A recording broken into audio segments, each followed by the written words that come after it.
Hello student, स्वागत है आप सभी का बायो रूट्स में। आज हम डिस्कस करने वाले हैं रास के टॉपिक को। तो with this hope that you all are doing well in your study. आज शुरू करते हैं अपना आज का ये video lecture. Now first of all इसकी फुल फॉर्म तुमसे शुरू करते हैं। तो रास की फुल फॉर्म होती है रेनिन एंजियोटेंसिन एल्डोस्टेरोन सिस्टम।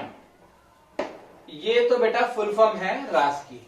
ये टॉपिक हमारा एक्सक्रीशन के अंदर हाईलाइटेड करके दिया हुआ है हमारे किडनी वाले चैप्टर में, चैप्टर 11 जो हमारा क्लास 11 का टॉपिक है उसके अंदर। नाउ व्हाट इज दिस रास मैकेनिज्म। इससे पहले एक चीज आप समझ लो कि ये होता क्यों है। तो इसका एक फंक्शन है, इसका काम बेसिकली क्या है। तो इसका काम है it helps to conserve water. It helps to conserve water by increasing water reabsorption। क्या करेगा? वाटर का reabsorption.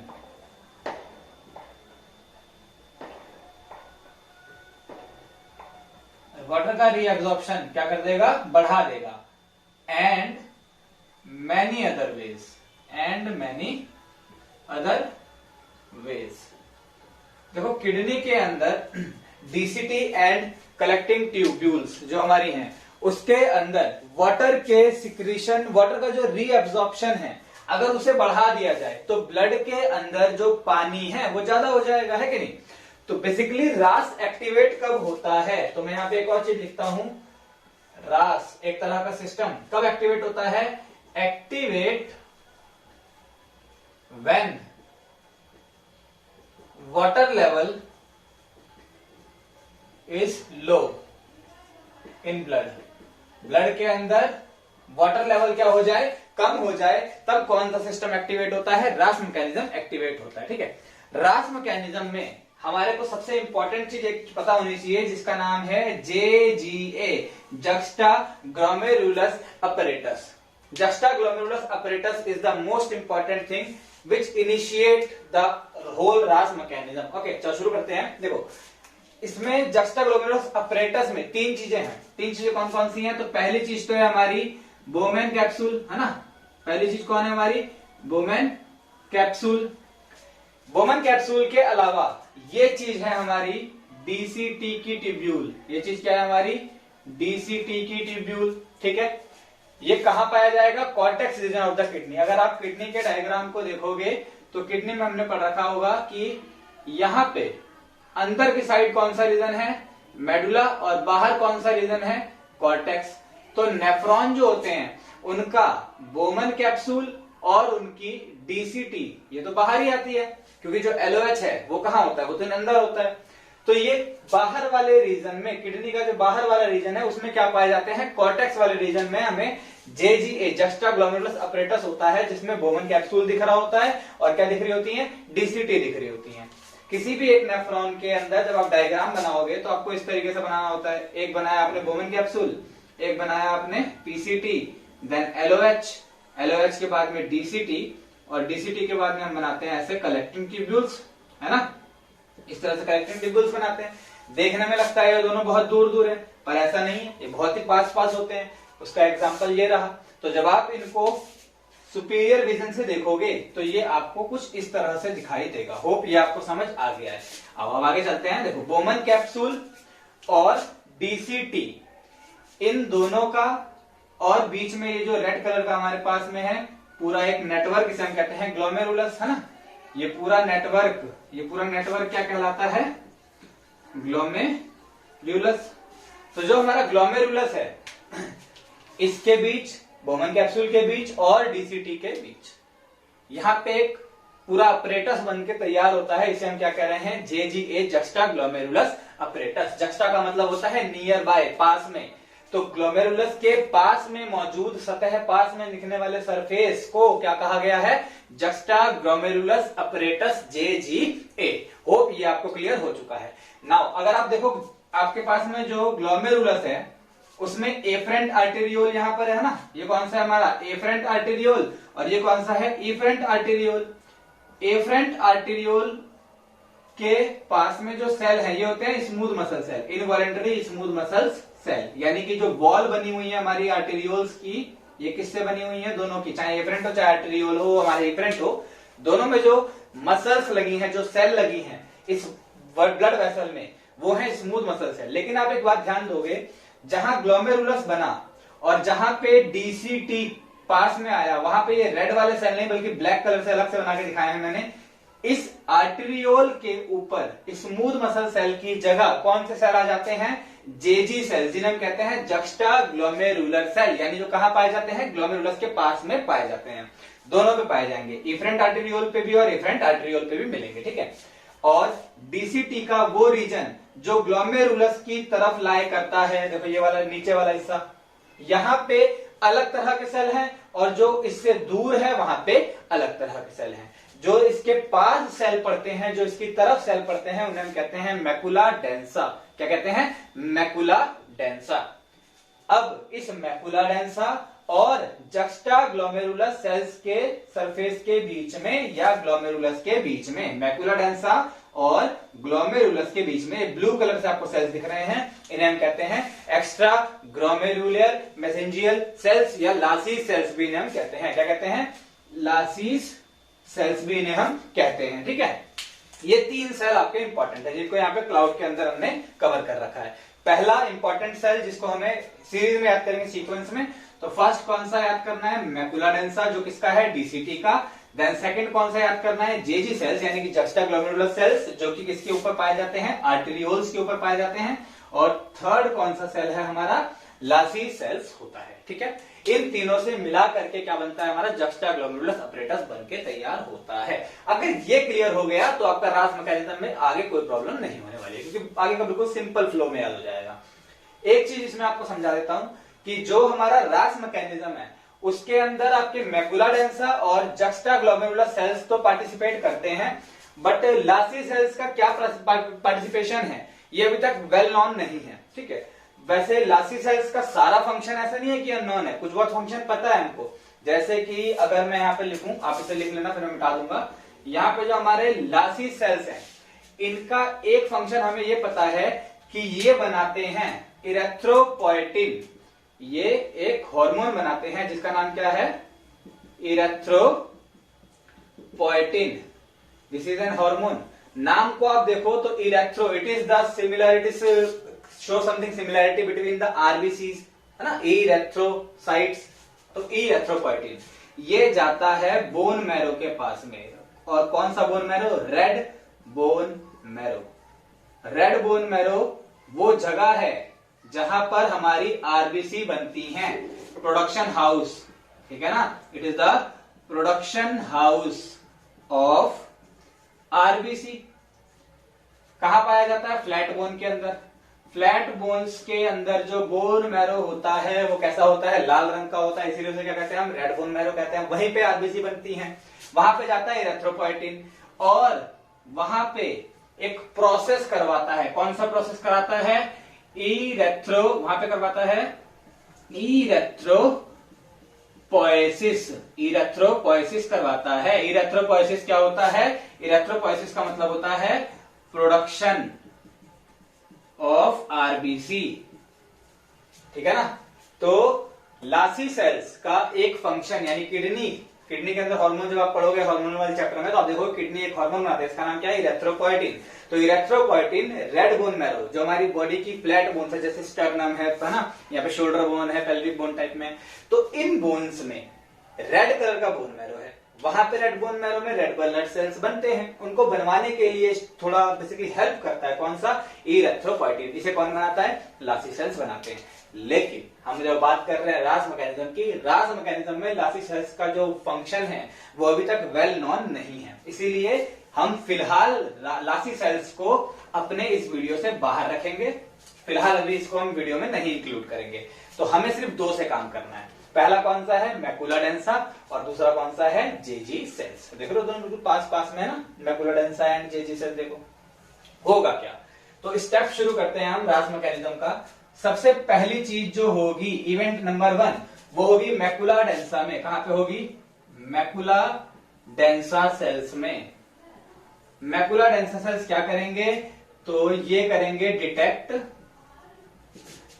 Low water level in blood, blood के अंदर का पानी की कमी कौन डिटेक्ट कर लेगा?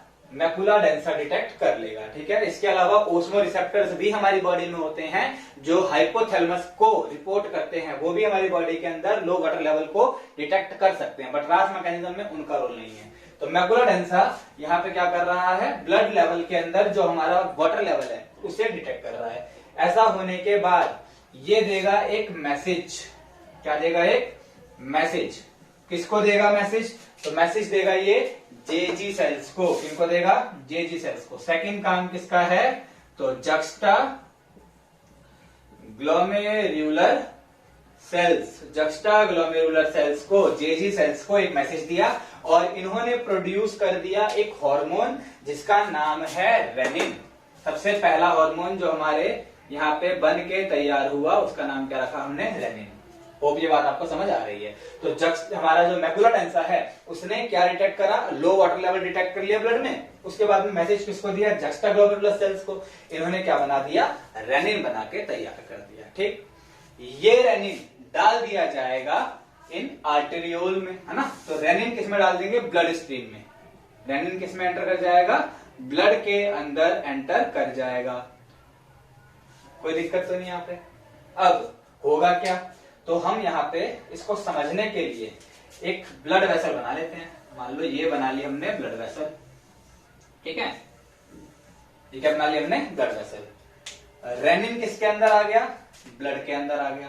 तो कहां से आया है? जेजी सेल से आया है ना। तो मैं ऐसे लिख लेता हूं कि जेजी सेल्स ने क्या सिक्रीट करा है? रेनिन। अब हमारे ब्लड के अंदर एक हार्मोन होता है जो बनाया है लिवर ने। किसने बनाया है? लिवर ने बनाया है। लिवर का डायग्राम थोड़ा ऐसा, लिवर। इन भैया ने एक हार्मोन बना के रखा था। उस हार्मोन का नाम क्या था? उसका नाम था एंजियोटेंसिनोजेन। इन्होंने एक हार्मोन बना के रखा था एंजियोटेंसिनोजेन, जो कि अभी इनएक्टिव रूप में है। ये हार्मोन कैसा है? इनएक्टिव। कैसे पता लगा हमको? तो नाम के आगे GEN है तो इसका मतलब इनएक्टिव है ना। तो रेनिन इसके ऊपर गया, एंजियोटेंसिनोजेन के इनएक्टिव फॉर्म को कन्वर्ट कर दिया किसके अंदर? एक्टिव फॉर्म में। तो एंजियोटेंसिनोजेन, अब एंजियोटेंसिनोजेन नहीं रहा, अब ये बदल गया। अब ये कौन बन गया? अब ये बन गया एंजियोटेंसिन 1। ये कह रहा है अब हम बड़े हो गए, अब हमारा नाम बदलो। तो नाम बदल दिया। नाम क्या रखा? एंजियोटेंसिन 1। एंजियोटेंसिन 1 काम कर सकता है हमारे वाटर कंजर्वेशन में, लेकिन इसकी क्षमता थोड़ी कम होती है। ठीक है, तो अभी हम लिखेंगे it is less potent. It is less potent. होगा क्या? हम कहेंगे भैया थोड़ा सा ना आप और एक्टिवेट हो जाओ बढ़िया से, आपको एक और बढ़िया रूप में एक्टिवेट करके दिखाते हैं। तो यहां पे मदद करेंगे लंग्स, जो देखो त्रिभुज की तरह बना दी मैंने, चलो कोई बात नहीं, चलता है काम। लंग्स ने यहां पे एक चीज सिक्रीट करी जिसे हम बोलेंगे ACE। क्या बोलेंगे? ACE। ACE क्या है ये? तो ACE का मतलब है एंजियोटेंसिन कन्वर्टिंग एंजाइम। ठीक है ना। लंग्स ने क्या प्रोड्यूस किया? Angiotensin converting enzyme. और एंजियोटेंसिन अब कन्वर्ट हो गया किसमें? एंजियोटेंसिन 2 में। ये आ गया हाई या मोर पोटेंट फॉर्म में। किसमें आ गया? More potent form. यहां तक की बात समझ आ रही है आपको? तो रेनिन दरअसल एक्टिवेट करने का काम कर रहा है। रेनिन का काम क्या है? एक्टिवेशन। तो यहां लिख देता हूं, this is work for activation. किसका एक्टिवेशन? एंजियोटेंसिनोजेन, जो कि एक हार्मोन है। किसने बना के रखा था? लिवर ने। और इसको कन्वर्ट किसमें कर दिया? एंजियोटेंसिन में। एंजियोटेंसिन आगे जो हमें काम करवाने हैं वो कर तो सकता है, लेकिन थोड़ा कम क्षमतावान है। तो उसके लिए हमने उसे कहा कि थोड़ा सा और बेहतर हो जाता है, और प्योरिफिकेशन कर दिया। तो वो करने के लिए लंग्स से हमने मदद मांगी। लंग्स ने एक एंजाइम बनाया जिसका नाम क्या था, ACE, एंजियोटेंसिन कन्वर्टिंग एंजाइम। उसने इस एंजियोटेंसिन 1 को किस में कन्वर्ट कर दिया, एंजियोटेंसिन 2 में कन्वर्ट कर दिया। होप यहां तक आपको बात बिल्कुल क्लियर समझ आ गई है। ठीक है, अब मेरे को ये मिटाना पड़ेगा आगे समझाने के लिए, तो फटाफट इसको मिटाते हैं और हम बनाते हैं एक अपना वो डायग्राम जिसकी हमें फिलहाल जरूरत है। ये सब मैं मिटा रहा हूं, एक नए तरीके से इसको हम देख ले रहे हैं। देखो होगा क्या, हमने देखा कि ब्लड स्ट्रीम के अंदर क्या क्या है, किस किसने रोल प्ले किया है, तो एक तो लिवर ने रोल प्ले किया है ना, और एक किडनी ने रोल प्ले किया है, और एक हमारे लंग्स ने रोल प्ले किया। तो लंग्स को हम थोड़ा ब्लू कलर देते हैं, ऐसे ही मन कर रहा है थोड़ा आज इसको हम ब्लू कलर से बना लेते हैं। तो ये हमने बनाए अपने लंग्स ऐसे करके। ठीक, अब देखते हैं फिर से, बस फटाफट लिख देते हैं, दोबारा आपका टाइम वेस्ट नहीं करेंगे हम। तो यहाँ पे लिवर ने क्या बनाया था, एंजियोटेंसिनोजन,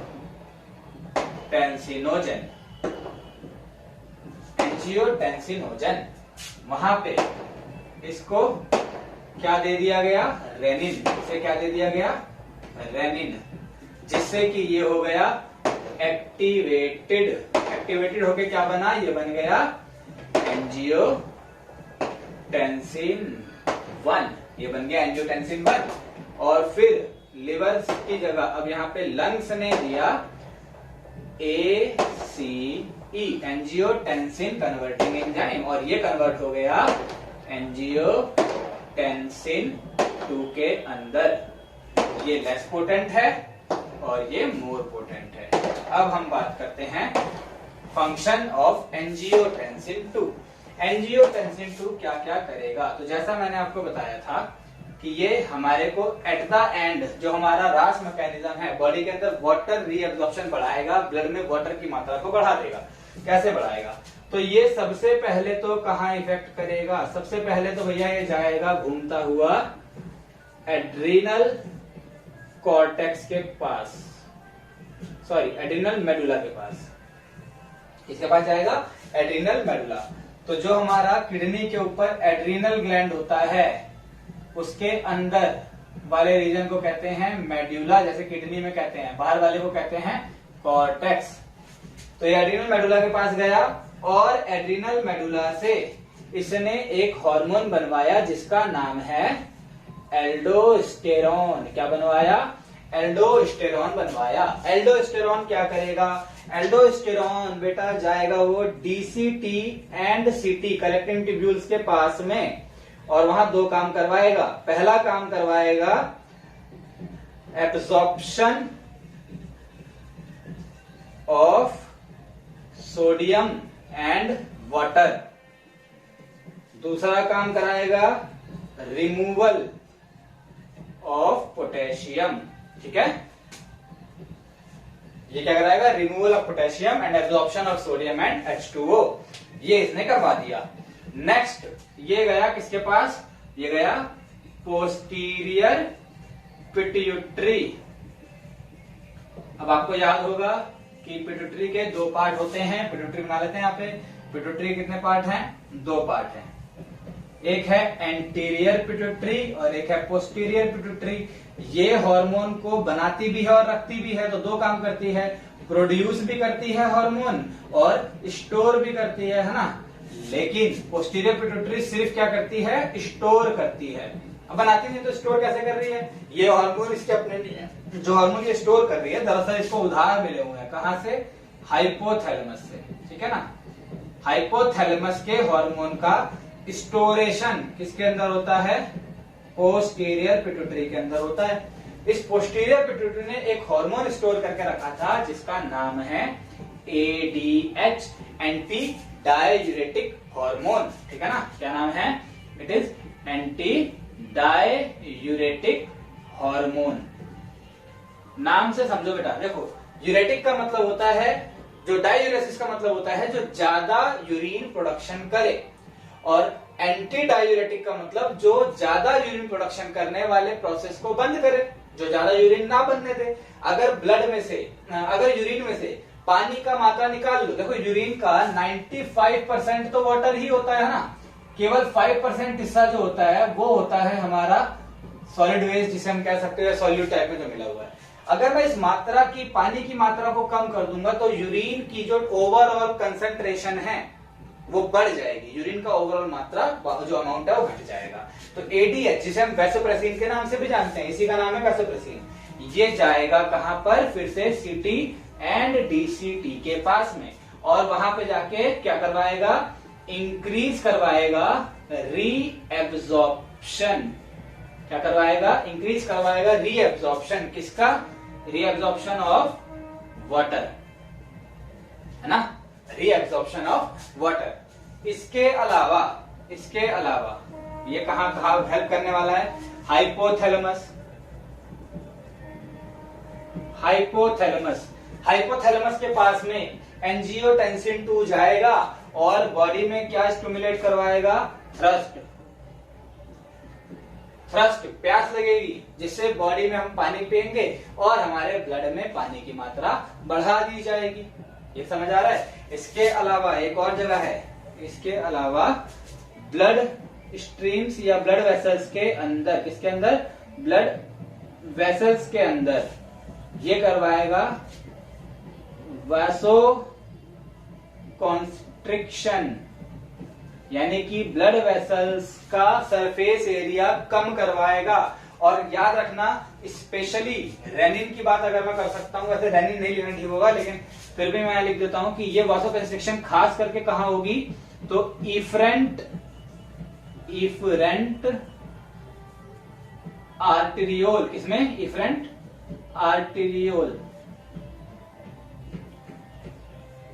आर्टेरियोल के अंदर वैसोकंस्ट्रिक्शन होगा। तो यहां से जो ये इफरेंट आर्टेरियोल है छोटा हो जाएगा। देखो मैंने डायग्राम में भी दिखाया है, ये बड़ा बना के दिखाया इसका सरफेस एरिया, और इसका क्रॉस सेक्शन एरिया देखोगे तो छोटा है। इफरेंट आर्टेरियोल की कॉन्स्ट्रिक्शन करवाने से ब्लड का प्रेशर बढ़ जाएगा, क्योंकि एरिया और प्रेशर का कैसा रिलेशन है, इनवर्स रिलेशन है ना। तो इसीलिए यहाँ पे कॉन्स्ट्रिक्शन होगी, सरफेस एरिया कम होगा, ब्लड प्रेशर बढ़ जाएगा, जिससे मदद मिलेगी हमारे को सॉल्ट एक्सचेंज करने में।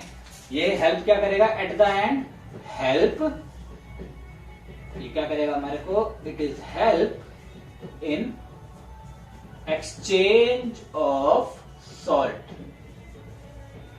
जो हमारे सॉल्ट हमें रिगेन करने हैं उसमें हमारे को मदद करेगा। ये सब हुआ है कहां पर, तो ये सब हो रहा है सीटी और डीसीटी के अंदर, यानी कि आपका फैकल्टेटिव फैसिलिटेटिव जो हमारा रीएब्जॉर्प्शन है किडनी का, वहां पर कौन रोल करेगा, रास मैकेनिज्म। होप ये आपको यहां तक समझ आया है। तो अगर कोई दिक्कत होती है तो आप कमेंट बॉक्स में पूछ सकते हो इसको लेकर के। मैं मिलूंगा आपसे नेक्स्ट वीडियो में। Stay tuned. जय हिंद।